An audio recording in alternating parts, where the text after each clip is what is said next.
don't want to do that. It's nice to be able to be. It's nice being taller than everyone else for a few minutes. I might just sing this if that's all right. No, I'm just right. So I haven't really got a speech, but I do have a bunch of things that happened this week that I'd like to talk about. If that's okay with you guys? Yes! Absolutely. Right. Now, before you start, tell us, are you gay or straight? Do I get question points if I'm gay? Right. I'm going to get away with a lot of stuff there. 25% of your allocated time. Right. Works for Milo. So the first one is from the Sunday Times. Parsons Green tube bomber told to study Quran during life sentence. Allahu Akbar! It gets better, right? So he's got 34 years in prison, and the judge told him to learn the true meaning of the Quran as a book of peace. Look at him! Mr. Justice Haddon Cave said that Hassan, who was born in Iraq and claimed asylum in Britain, cynically exploited the full generosity and naivety of the system after harbouring dark thoughts, right? So, I just can't go That's this, right? racist. He literally said, you will have plenty of time to study the Quran in prison for years to come. You should understand that the Quran is a book of peace. Islam is a religion of peace. He's trolling! Did the judge know that he probably couldn't read? The judge is the ultimate No, troll. he's an intelligent guy. But the thing is, when did our judges become Islamic scholars? How does he know? Has he read the Quran? What does he know about Islam? 2005. The reason is, it gets better.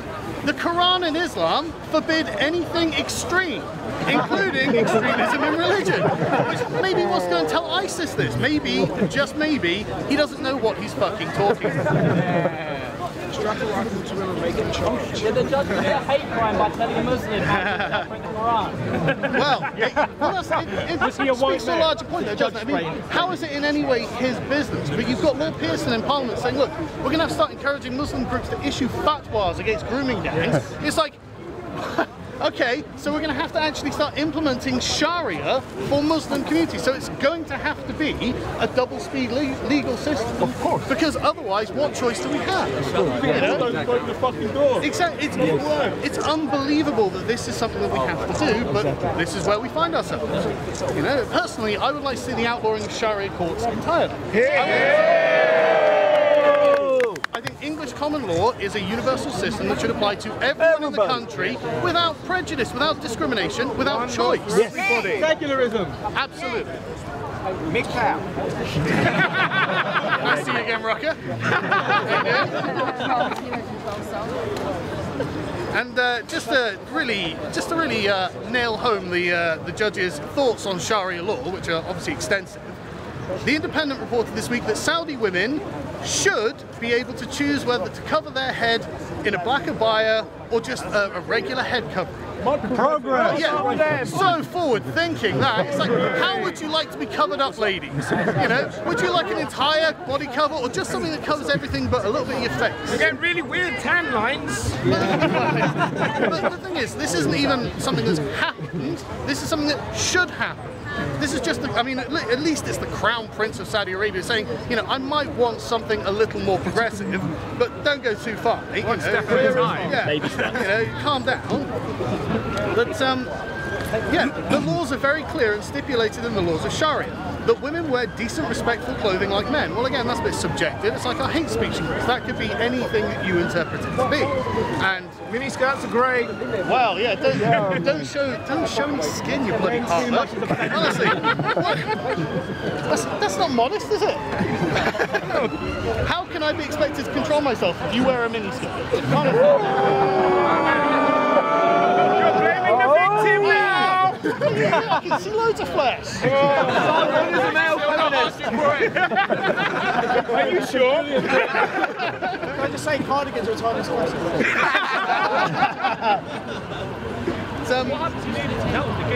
Oh yeah. Yeah, let's get naked. Desert, Right you now. don't want to be nude, especially with your complexion. It's for your own good, mate. Get that viral. So, naturally, which side do you think Jeremy Corbyn was on this argument? Well, it's interesting you say that, because that's where we're going. So the Times reported this week that Jeremy Corbyn's drive for tolerance has, unsurprisingly, given a platform to extremists. Calm down, I know you're shocked. Jeremy Corbyn with extremists, enemies of Britain, Islamists, terrorists? No! Fucking perish the thought. Yeah, right. He's banned from Golders Green. He's banned from where? Golders Green. Oh, good. So this was a campaign against Islamophobia that was launched in Parliament by Jeremy Corbyn that gave a platform to supporters of jihad. That's really fucking tolerant, Jeremy. Good job. So the Islamophobia Awareness Month was celebrated in council buildings, universities and schools and featured extremist speakers. For example, a man called, they don't actually list his name, but a defender of Jihadi John, the famous English accented jihadi who was in the video cutting off a man's head in Syria. Well, he didn't do nothing because he was apparently a beautiful young man. Didn't do fucking nothing. Homosexuality banned in the Quran. Yes, of course it is. If I remember, he had a buck too. He might be beautiful and gay. So do they both get thrown off a roof then? Police. Why are they going to accuse me of racism? Wait, you're a racist, he's too brown for you. What fucking rules we've got? So, actually, yes. So obviously this was done by a group called Muslim Engagement and Development, a lobbying organisation. Muslim engagement? That's oxymoron. I can't say anything about it. You're black. I can't. Militia. I'm too pale. I can't say that.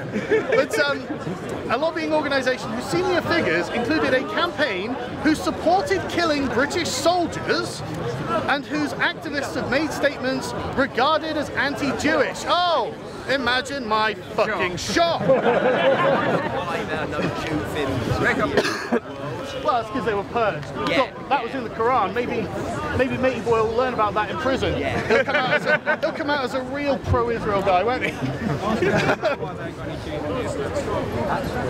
So, the campaign gave mainstream respectability to individuals with high-profile extremist histories, according to the Henry Jackson Society.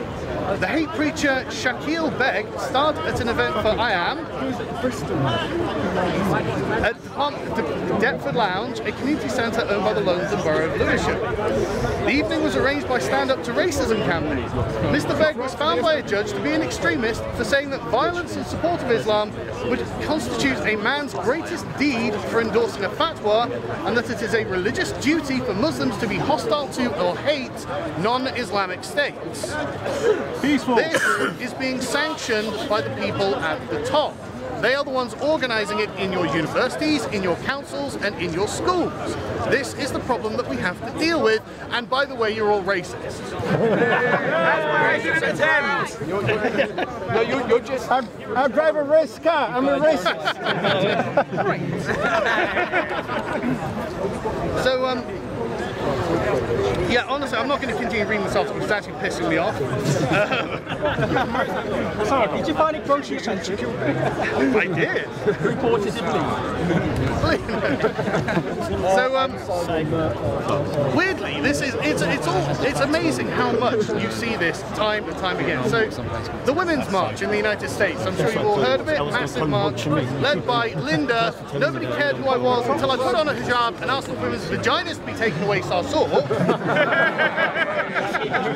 So progressive. And you're going to be surprised to learn that a bunch of their top staffers are leaving the organisation because of anti-Semitism. Well... Yeah. Imagine my shots. He needs to make up his own one. Hey, what's wrong with Jews? I love apple juice, tomato juice. God. So yeah. So apparently, their speaker Tamika Mallory attended a rabidly anti-Semitic speech by the Nation of Islam leader, who railed against the Jewish community with conspiratorial claims that they ran the government. Didn't see that coming. Yeah. No smoke in that fire. What's the conspiracy? You're Jewish. You're part of it. You tell us. Yeah, that's right. You keep quiet now, don't you? Where's my show money? This is actually great, right? So he accused the Jewish community and governments of the United States and Mexico of spreading the use of marijuana to feminize black men.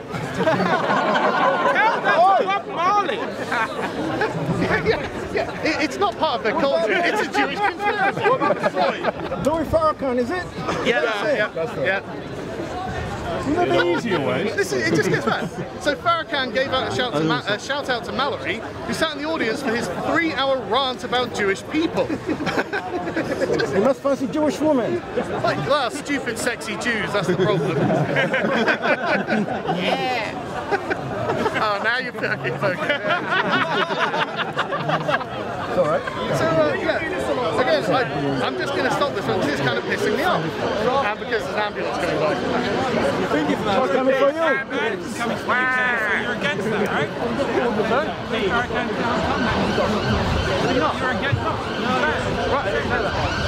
It's for those old tweets. You'd be pro him coming in. You can't try to get him back in. Oh, come on, man. You know, I'm against them banning someone like Lauren Southern from speaking, but she's not inciting terrorism. Yeah, but it's cool to be banned for you. Well, yeah. All the cool kids are doing it. Well, he's saying there are a lot of Islamists who aren't on the ban list, aren't there? So, you know. They're not cool enough. So, the next Labour leader, according to Harriet Harman, should be, well...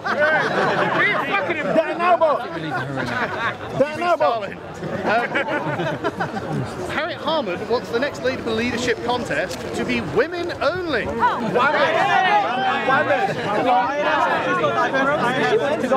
yeah, Diane Abbott's going to win that. What about track? Well, that's actually believe it or not, yeah, that is actually part of the debate they're going to have about that. So, you know, basically, lads, we can just play with chicks for a day. But the thing is, what the problem I have with this is not just that it's discriminatory against men, but women, you should have a problem with this too, because she's literally saying you can't compete. That's what she's saying. When they need an all-woman only shortlist, they're saying you are not good enough. I'm offended by that. Exactly. And when the Labour's, it's not like they don't have a history of this. How many categories of women do you think will compete? Well, that's a good question. I have no idea. But the thing is, they do this constantly. Black, female, lesbian. It's this kind of condescending sort of. Honestly, you could call it patriarchal nature of it, where they're sitting there saying, right, okay, white men, they can pay full price. Yeah, of course. Brown people, they're poor. Yeah. They're not capable. That's why I'm selling my t-shirt, man.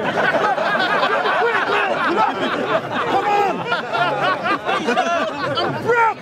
But this is the thing, it's about consumption, and it's all coming from a position of superiority on their part, because the people who organise this are obviously white people. It's like, better merch, man. so literally, I mean, her comment is literally, the men can jostle amongst themselves to be the deputy. It's like, oh yeah, you're not man-haters, but you're not man-haters, got it, right, okay. Do you think it could possibly be because she's the only somewhat competent woman in Harriet Harman? Somewhat generous assessment. What do you mean by competition? Oh yeah, but like the young man said, look at a competition. Yeah. It's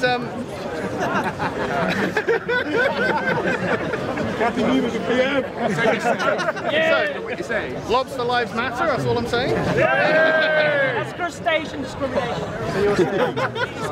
Yeah, so I'm saying. But literally, I mean, her statement is, I think we have to be quite clear about this and basically say that there are lots of fantastic men in the Labour Party who'd be more than capable of being leader. There's no doubt about that. I think the men should be measured by the length of their cock. Well, any length is too much length. No, I'm bigger than you, man. Well, it doesn't matter. If you've got a cock, you're out of the running, even though, like she says, there are lots of fantastic and capable men. Not that there are, but not in the Labour Party anyway. But this is the point, is it doesn't matter, it's about categories. It's about making sure you play by their rule book and them having dominance over you. That's all this is about. And you're going to be, if you're a Labour voter, which I'm sure very few of you guys are, ex-Labour voters maybe, but it's all about making sure that you are like whipped into action, you're whipped into the into line. It's just what they want to do.